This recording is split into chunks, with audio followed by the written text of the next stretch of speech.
Hello यो स्वागत है आप सभी का मेरे यूट्यूब चैनल स्कूल ट्यूशन गुरुजी में। आज हम बात करेंगे क्लास 9th के सिलेबस की, यानी सेशन 2022-23 का सिलेबस। सिलेबस एक ऐसी चीज़ है जिसके बारे में आपको जानना बहुत ज़रूरी है और उसके जाने बिना आप कई सारी गलतियां कर सकते हैं। तो इसलिए इस वीडियो को ध्यान से देखें और अपने सिलेबस को अच्छी तरीके से समझ लें। तो अगर पूरे सिलेबस को बात करें बच्चों हम, तो पूरे सिलेबस को 4 यूनिट में डिवाइड किया गया। यूनिट 1, 2, 3, 4। पहली यूनिट का नाम है मैटर नेचर एंड बिहेवियर, यानी पदार्थ, प्रकृति एवं व्यवहार। दूसरी यूनिट का नाम है organisation in the living world, सजीवों का संगठन, जो कि 22 मार्क्स की है। ऊपर वाली यूनिट 22 मार्क्स की है बच्चों। फिर है तीसरी unit motion, force and work, गति, बल एवं कार्य। ये मार्क्स 27 मार्क्स की यूनिट है। फिर यूनिट 4 है आखिरी यूनिट, फूड प्रोडक्शन, खाद्य एवं खाद्य उत्पादन। ये 6 मार्क्स की यूनिट है बच्चों। बेसिक अगर डिवीजन देखें तो ये पूरी की पूरी जो आपकी डिवाइड करके यूनिट बनाई गई है, 4 यूनिट 80 मार्क्स की, और 20 मार्क्स आते हैं इंटरनल में। इंटरनल के बारे में भी जानेंगे, इंटरनल में कैसे कैसे मार्क्स दिए गए हैं, किस तरीके से मार्क्स दिए गए। पहले बात कर लेते हैं जो चैप्टर आपको नहीं पढ़ने हैं, क्योंकि बहुत से बच्चे ऐसे हैं जो गलती से वो चैप्टर्स को परेशान होकर पढ़ना शुरू कर देते हैं और वो चैप्टर पढ़ने ही नहीं होते हैं या फिर सिलेबस में होते ही नहीं हैं, जिसमें से कोई भी सवाल नहीं आना। तो उन्हें उस दिक्कत से बचने के लिए सबसे पहले मैं इसी बात को बताने वाला हूँ कि सिलेबस में कौन से चैप्टर डिलीटेड हैं। तो अगर बात करें डिलीटेड की, तो चैप्टर नंबर 7 और 13, यानी chapter number 7 diversity in living organism, जीवों में विविधता, और chapter number 13 why do we fall ill, हम बीमार क्यों होते हैं। ये 2 चैप्टर कर दिए गए हैं डिलीट। अब एक चैप्टर को आपको पोर्टफोलियो मेकिंग में दिया है, जो कि इंटरनल असेसमेंट में आएगा आपका, वो है चैप्टर नंबर 14 बच्चों, नेचुरल रिसोर्सेज, प्राकृतिक संसाधन। ये आपका आवधिक आकलन या पोर्टफोलियो लिखवाने के लिए ये टीचर्स आपको जिस हिसाब से बताएंगे आपको उस हिसाब से लिखना है। इंटरनल असेसमेंट है, आप टीचर्स आपको पढ़ाएंगे नहीं, आपको खुद पढ़ना है चैप्टर। यानी कि सीधी भाषा में बात करें तो चैप्टर नंबर 7, 13 और 14 से कोई भी सवाल आपके सिलेबस में जो पेपर बनेगा उसमें नहीं आना है। ये आपको अपने लेवल पर अगर पढ़ना चाहे तो पढ़ सकते हैं, वेल गुड, क्योंकि जाकर के आगे 11th-12th में आपको पढ़ना ही है, 11th में। लेकिन इधर आपको सिलेबस में नहीं पढ़ना है। अब बात आती है कि इन चैप्टर्स के अंदर कौन कौन से यूनिट के अंदर कौन कौन से चैप्टर्स हैं। तो सबसे पहले बात कर लेते हैं हम सितंबर और सितंबर के बाद के यूनिट्स को चैप्टर्स को डिवाइड करते हैं यूनिट वाइज सिलेबस की। तो यूनिट 1 में आपको जो मिलेगा, आपको चैप्टर नंबर 1 और 2 पढ़ना है पहले सितंबर तक, और 3 और 4 पढ़ना है बच्चों आपको सितंबर के बाद। फिर है आपका यूनिट 2। यूनिट 2 में आपको 2 ही चैप्टर दिए गए हैं बच्चों, 5 और 6। फिर है यूनिट 3। यूनिट 3 में आपको बच्चों 5 चैप्टर दिए गए, टोटल 8, 9। ये सितंबर से पहले हैं, सितंबर के बाद है आपके 10, 11 और 12। और आखिरी यूनिट जो है उसकी आपकी उसमें है 15, चैप्टर नंबर 15। अच्छा, अब ये क्या कॉन्सेप्ट है, सितंबर से पहले और सितंबर के बाद का। सितंबर से पहले आपके जो सिलेबस में चैप्टर है वो आपको जो पढ़ाए जाएंगे वो मिड टर्म में आपको एक बार इवेल्युएट कर लिए जाएंगे, लेकिन जो पूरा सिलेबस है, डिटेल सिलेबस, वो आपका एनुअल एग्जाम में पूछा जाने वाला है। ज़्यादातर जो रेशियो रहता है वो 70-30 का रहता है, यानी कि 30 का रेशियो, जो 30 वाला पार्ट है वो आपका सितंबर से पहले का, और बाद का पार्ट 70% का। कुछ लोग इसे 50-50 कर देते हैं, कुछ 60-40 कर देते हैं। तो ये बेसिकली डिपेंड करता है पेपर बनाने वाले के ऊपर। हमारे लिए क्या है, हमारे लिए सारी की सारी यूनिट्स, जितनी यूनिट हम पढ़ रहे हैं वो सारी उतनी इंपॉर्टेंट है, लॉजिकली उतनी इंपॉर्टेंट है जितनी की होनी चाहिए। अगर वैसे देखे जाए, सिलेबस वाइज अगर देखा जाए, तो हमारे पास एक अचीवमेंट भी है, एक अच्छी बात भी है कि हमको यूनिट जो डिवाइड हुई हैं वो हम आसानी से पढ़ सकें। अब जैसे कि एक चीज़ आप देखने को मिलेगी आपको, जो बायो की यूनिट है, यानी पहली यूनिट जैसे केमिस्ट्री की है आपकी, दूसरी बायो की है, तीसरी फिजिक्स की है, और चौथी जो यूनिट है वो जनरल यूनिट है आपकी। इसमें अगर देखने को मिलेगा आपको, तो बायो के में आपके पास 2 ही चैप्टर हैं, यानी 5th और 6th, पूरे पूरे चैप्टर 11-11 नंबर के, काफ़ी स्कोरिंग चैप्टर बन जाते हैं। 11 मार्क्स का एक चैप्टर।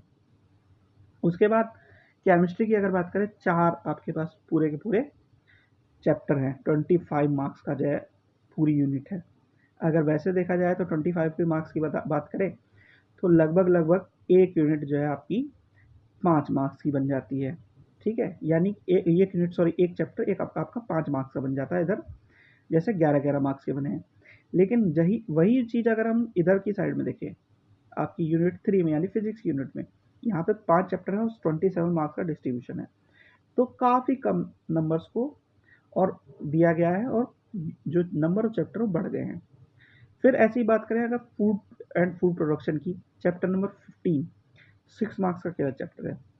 तो जब हम स्कोरिंग के पैटर्न की बात करें तो हमारे पास चैप्टर कैसे होने चाहिए, पहले बायो वाला पोर्शन कंप्लीट करना है हमें, जिसमें आपका छोटी-छोटी डेफिनेशंस पूछी जाती है, डिफरेंस पूछे जाते हैं, डायग्राम्स पूछे जाते हैं, फंक्शन पूछे जाते हैं। फिर आपका यूनिट 1, यूनिट 1 में चैप्टर 1, 2, 3, 4 आपका छोटी-छोटी चीज़ें इसमें से पूछी जाती हैं, सवाल पूछे जाते हैं। फिर है food and food production 15 chapter आपका 6 मार्क्स का है, काफ़ी स्कोरिंग रहेगा आपके लिए ये भी। और आखिरी में आता है आपका क्या, आखिरी में आता है आपका यूनिट 3। यूनिट 3 क्या कहता है अब आपको, यूनिट 3 देता है आपको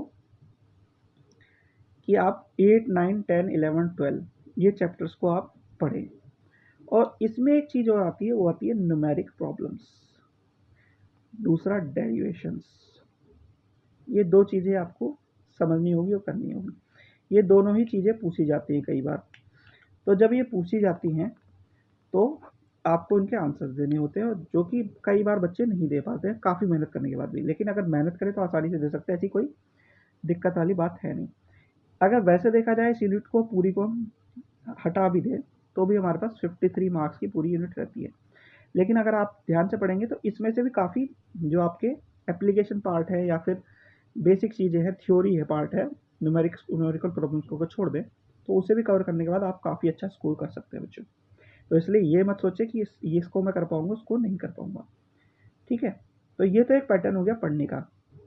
दूसरा क्या चीज़ आपको ध्यान रखनी है कि सितंबर से पहले कौन सी चीज़ आनी है और सितंबर के बाद कौन सी चीज़ आनी है, कौन सी चीज़ डिलीटेड पोर्शन में है। डिलीटेड पोर्शन में वापस बता रहा हूँ, चैप्टर नंबर 7, 13 डिलीटेड पोर्शन में है, चैप्टर नंबर 14 आपका पोर्टफोलियो में या आवधिक आकलन में है। ये आपको नहीं पढ़ने हैं, आपको खुद पढ़ने हैं अगर पढ़ने हैं तो। अगर जो आपको पढ़ने हैं तो आप अपने हिसाब से पढ़ लीजिए इसे बच्चों। मेन फोकस आपका होना चाहिए स्कोर करने पे अच्छे मार्क्स को 9th में।